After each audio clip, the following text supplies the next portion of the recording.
beaucoup. Valérie Rabault. Oui, merci Monsieur le Président, merci messieurs les ministres. J'aurais 3 questions. Tout d'abord, vous avez introduit votre propos en parlant de sincérité. Alors je crois que la sincérité à la Commission des finances passe par les chiffres. Et on n'en a pas beaucoup eu dans le document que vous nous avez remis, tout simplement parce que sur tous les articles, il n'y a jamais le montant en milliards d'euros que peuvent représenter vos différentes mesures. C'est-à-dire, je prends page 42, la fiscalité écologique, l'article 9. Combien, c'est pas écrit dans l'exposé des motifs, combien ça rapporte en milliards d'euros? C'est-à-dire combien ça coûte aux contribuables, à la fois aux entreprises et aux ménages qui en payent les 2/3. Sur page 49, sur l'article 11, vous allez taxer les plans d'épargne logement à partir du 1er janvier 2018. Combien vous en attendez de recettes dans les caisses de l'État? Et à ce moment-là, effectivement, nous verrons combien ça va peser sur le pouvoir d'achat des ménages. Troisième question aussi, sur page 75, sur l'article 13, sur les dividendes. Est-ce que vous pourriez nous donner les montants? Ça, c'est toujours sur ce premier aspect de la sincérité.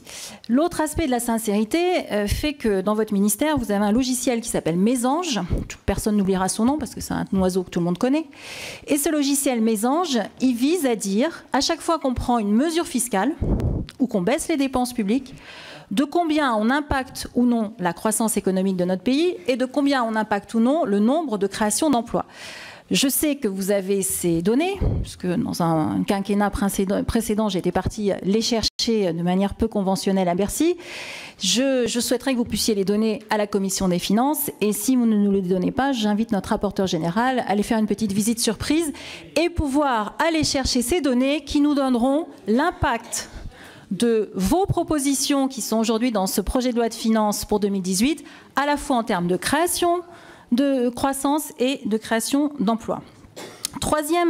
Deuxième question, vous avez évoqué la modification de la fiscalité des PME. Alors je rappelle que c'était déjà quand même voté sous le précédent quinquennat, mais je voudrais que vous nous confirmiez que vous maintenez le taux réduit à 15% pour les premiers 38 120 € de résultats nets des entreprises et son extension à l'ensemble des PME. C'est un amendement qui avait été voté par notre commission des finances et ensuite par l'Assemblée. Je souhaiterais que vous puissiez nous confirmer qu'il est maintenu dans votre projet. Troisième volet, et je vais presque en finir là, vous nous avez donné un petit livret qui s'appelle le livret du pouvoir d'achat. Je pense que nous aurons tous à cœur de le compléter parce que en fait, c'est le livret du pouvoir d'achat des mesures qui créent du pouvoir d'achat, mais il n'est pas complété des mesures qui amputent le pouvoir d'achat.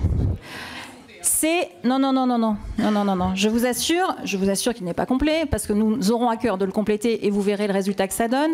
Je vais prendre un exemple très concret. La taxe d'aménagement du territoire, vous la faites passer de 40 millions à 141 millions. Alors cette taxe, quand on fait construire une maison, on la paye. C'est entre 2 000 et 3 000 €.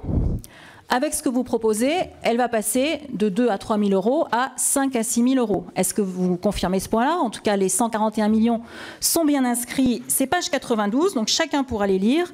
Il n'y a pas de mystère là-dessus. Et nous aurons bien entendu à cœur de les intégrer dans ce petit livret du pouvoir d'achat. Dernier point, et j'en finis là. Sur la CSG, vous avez indiqué que pour les fonctionnaires, vous souhaitiez compenser la hausse de cette CSG.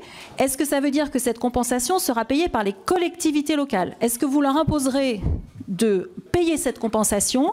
Est-ce que vous pouvez nous dire oui ou non aujourd'hui? Je vous remercie. Merci.